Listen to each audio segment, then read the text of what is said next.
Olá a todos, esse é o nosso trabalho multidisciplinar. Somos o grupo 2, composto por mim, Kleber Oliveira, Gustavo Dávila, Luiz Luna, Ronaldo Grilo, e vamos falar um pouquinho sobre ondas sísmicas, terremotos e maremotos.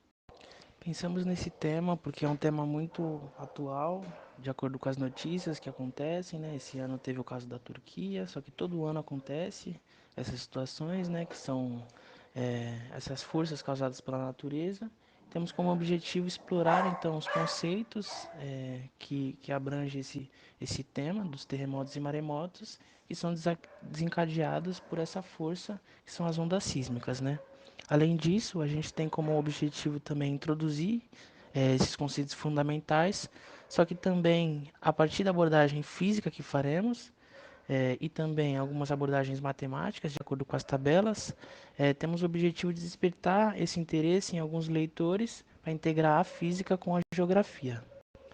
Separamos nossos objetivos específicos nesses 4 tópicos, sendo o primeiro entender o conceito de ondas, né, de uma abordagem física, depois compreender a formação dessas ondas sísmicas, depois investigar quais os lugares que isso acontece, né, os lugares geográficos no planeta, e depois integrar esses conceitos que aprendemos anteriormente com a geografia, né, entendendo por que acontece nesses lugares, né, interpretando ali com as placas tectônicas.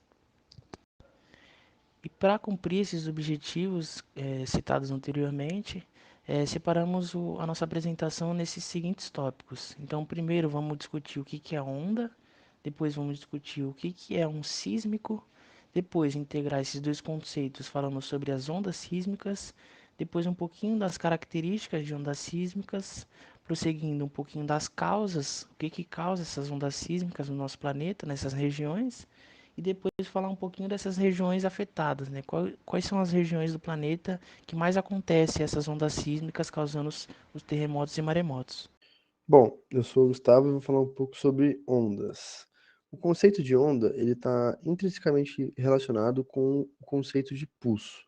Então, o pulso, o que que é? Ele é uma perturbação que se propaga de um ponto até os outros, transportando energia, mas sem transportar matéria. Então, o que que vai ser a onda? A onda é como se ela fosse uma continuação dos pulsos se repetindo. Então podemos dizer que a onda ela é a periodicidade dos pulsos. Bom, a gente trouxe aqui alguns tipos de ondas para vocês. A gente tem a onda mecânica, que é quando há um material para se viajar por um meio, seja ele gasoso, líquido ou sólido. As ondas eletromagnéticas, que são as oscilações em campos elétricos ou magnéticos, como o nome já diz, como por exemplo a luz, etc. Também tem as ondas gravitacionais, que são as que surgem a partir de fenômenos cósmicos, colisões de cometas, etc. E as ondas de matéria, que são uma espécie de ondas criadas em laboratórios.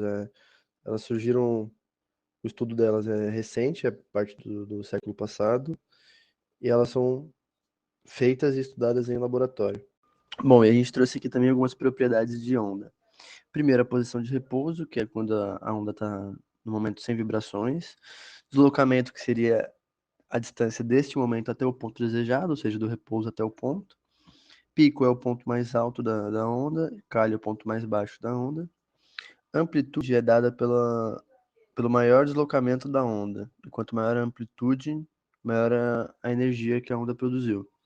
O comprimento da onda é dado pelo ciclo completo de pico a pico ou de calha a calha.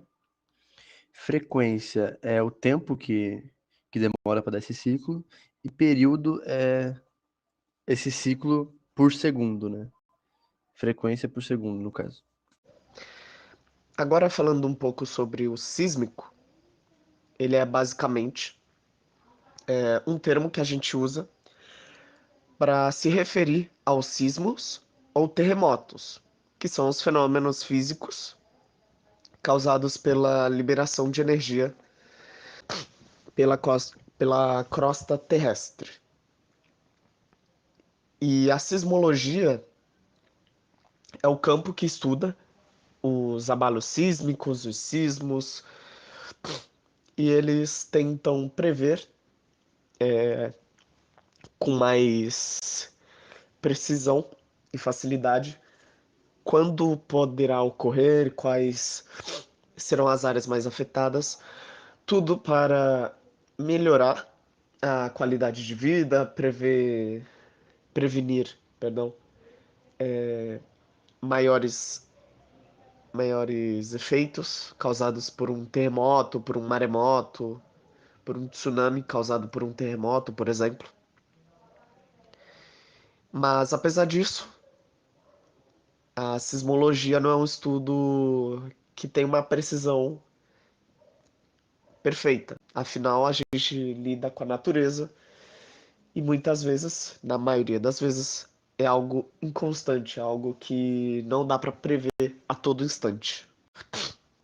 Bom, as ondas sísmicas, elas são ondas mecânicas geradas por perturbações dentro da Terra, como por exemplo, uma explosão ou um terremoto. Então ocorre o terremoto e o que nós sentimos são as ondas sísmicas. E elas vêm de dentro da Terra até a superfície, para elas serem de certa forma dissipadas quando chegam aqui na superfície. E essas ondas, elas têm característica tridimensional, tendo, né, trazendo assim altura, largura e comprimento.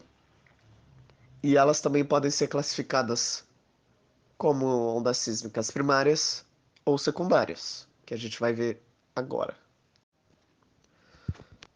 As ondas sísmicas, as primárias e as secundárias, elas têm algumas características e essas características definem o que nós sentimos aqui na Terra. Por exemplo, as primárias, elas chegam primeiro na superfície, então se tiver um abalo sísmico e esse abalo produzir ondas sísmicas primárias e secundárias ao mesmo tempo, nós vamos sentir primeiro as primárias, por isso que ela é chamada de primárias. E elas são longitudinais, e elas vibram paralelamente com a onda. Então elas seguem a direção da onda sísmica, por isso elas são mais rápidas, elas são impulsionadas pela onda conforme vai percorrendo todo o seu percurso até a superfície. Já as ondas secundárias, elas são transversais. Então, elas se deslocam perpendicularmente e por isso elas chegam após as ondas primárias. E um exemplo mais cotidiano de como seria o formato de uma onda secundária é o movimento de chicote, onde ele tem toda a sua ondulação bem irregular. Bom, e como todo estudo aprofundado de alguma característica da natureza, vamos falar um pouquinho sobre os parâmetros ou característica de uma onda sísmica. Então podemos observar, por exemplo, um foco. Esse foco seria o local onde essa energia está sendo liberada, bem no local mesmo. E aí teria o epicentro, que seria o local na superfície onde esse foco estaria localizado, ou seja, o foco seria dentro da Terra, né? O epicentro seria o local onde ele está circunscrito no planeta Terra. Depois a profundidade focal, que seria basicamente a distância entre o epicentro e o foco. A magnitude, que seria a quantidade de energia liberada pelo sismo. Então ali a gente vai ter algumas escalas de magnitude para comparar algumas ondas sísmicas. E depois os terremotos e maremotos, que são basicamente abalos sísmicos, só que com a diferença de que os terremotos acontecem em áreas terrestres ou continentais e os maremotos têm seu epicentro ali nos fundos dos oceanos, né?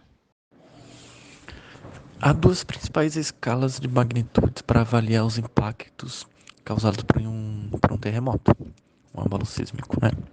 A escala Richter, que é uma escala quantitativa que utiliza logaritmo para classificar as magnitudes dos abalos sísmicos de valores que vão de 1 a 10, onde 1 é um abalo relativamente fraco e vai aumentando sucessivamente a partir do momento que a escala vai crescendo. Enquanto a escala de Mercalli, ela avalia qualitativamente o impacto do abalo sísmico.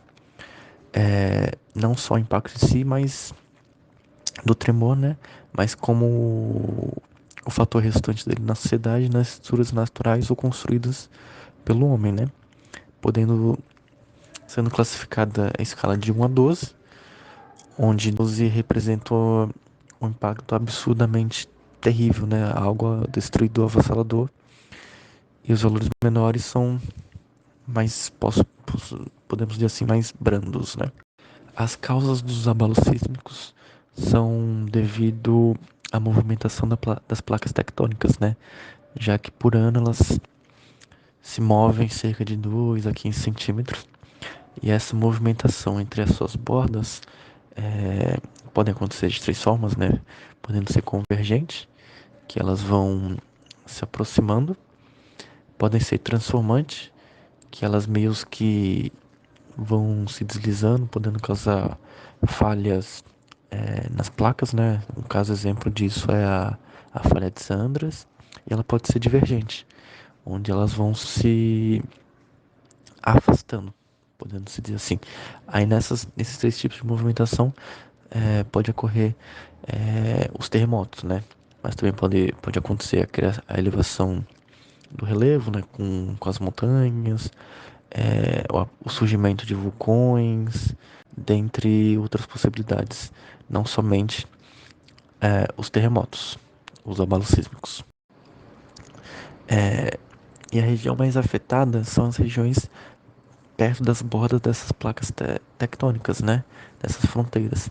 A região mais afetada é a região do Japão, que fica na borda da placa do Pacífico ali, que é a placa que tem a maior incidência de abalo sísmico do mundo, né?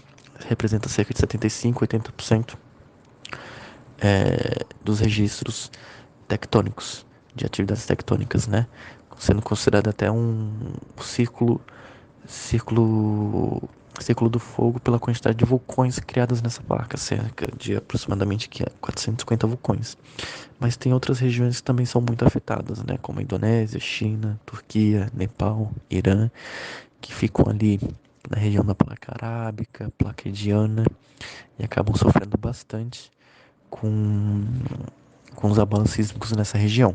Para concluir, né, embora a maioria dos fenômenos, né, de abalo sísmico e envolvendo placas tectônicas não sejam tão presentes na realidade brasileira, é muito importante fazer esse estudo, porque é um conhecimento extremamente importante, pois tem um impacto global imenso, imenso. E esse trabalho busca disseminar esse conhecimento, né?